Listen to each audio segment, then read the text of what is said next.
ఆది కాండములో దైవ గ్రంథములో నుండి 7వ అధ్యాయంలో మనం చూస్తే, నోవాహు ఈ తరములో నీవే నా ఎదుట నీతిమంతుడు ఎదుట నేను చూచితని అని ప్రభు చెప్పాడు.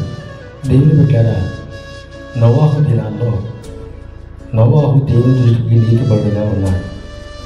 ఆ నీతిపడినటువంటి నోవాహుతో దేవుడు చెప్పాడు, ఇదిగో సువార్త ప్రకటించండి, వాడను కట్టండి అని దేవుడు నోవాహుతో చెప్పినప్పుడు, నోవాహు గారికి దేవుడు అన్ని మెటీరియల్స్ను సమకూర్చాడు.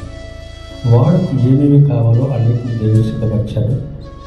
సిద్ధపరిచిన తర్వాత వాడను ప్రారంభించాడు. వాడను కడుతున్నాడు. ఆ వాడను కట్టడానికి నోవాహు గారి భార్య సహకరించింది.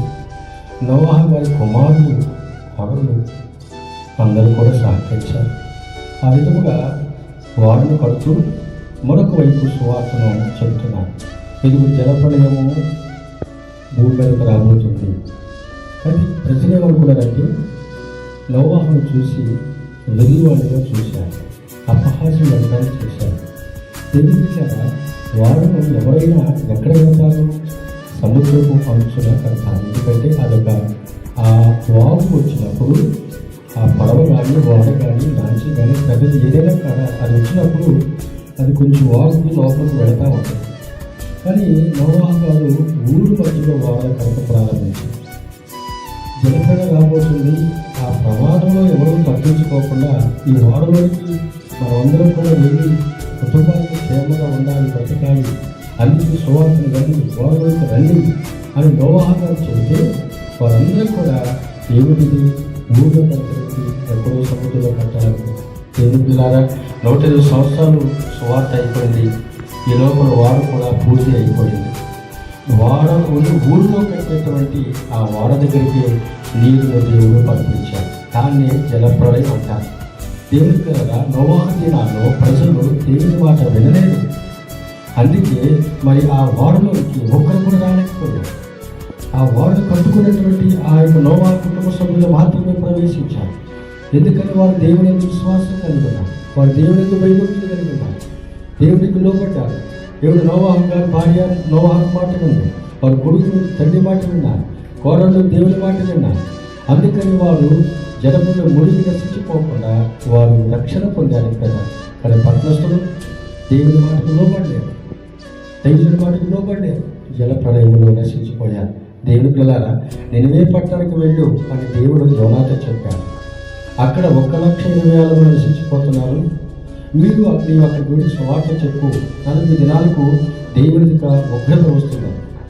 ఆ నినివే పట్టణానికి యోనా గారు వెళ్ళి సువార్త ప్రవేశించిన వెంటనే నినివే పట్టణస్తులందరూ కూడా విన్నారు, లోబడ్డారు. 3 నెలల ఉపవాసం ఉంది, గోలుపట్ట కట్టుకుని ఉపవాసం ఉంది. రాజు, మంత్రి, స్త్రీలు, పిల్లలు, పశువులు అంతా కూడా ఉపవాసం ఉంది.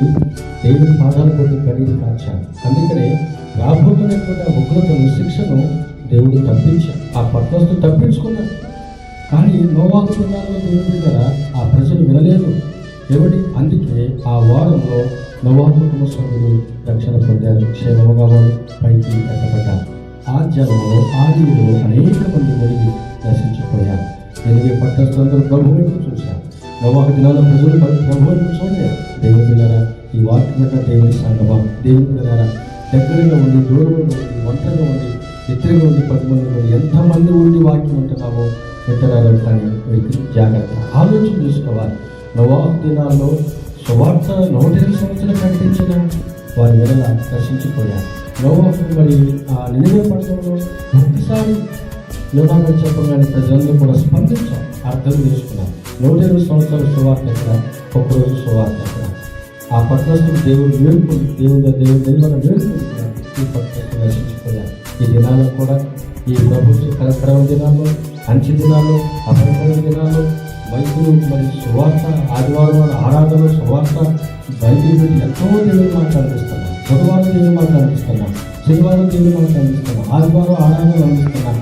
చాలా మంది మీద నిర్లక్ష్యంగా ఉంటున్నారు. వెళదాం, చూద్దాం, చేద్దాం, బాప్తిసం తీసుకుందాం అనుకున్నారు. ఏ క్షణంలో ప్రభుత్వం ఏ క్షణంలో గుర్తాకపోతే ఎవరికి తెలియదు.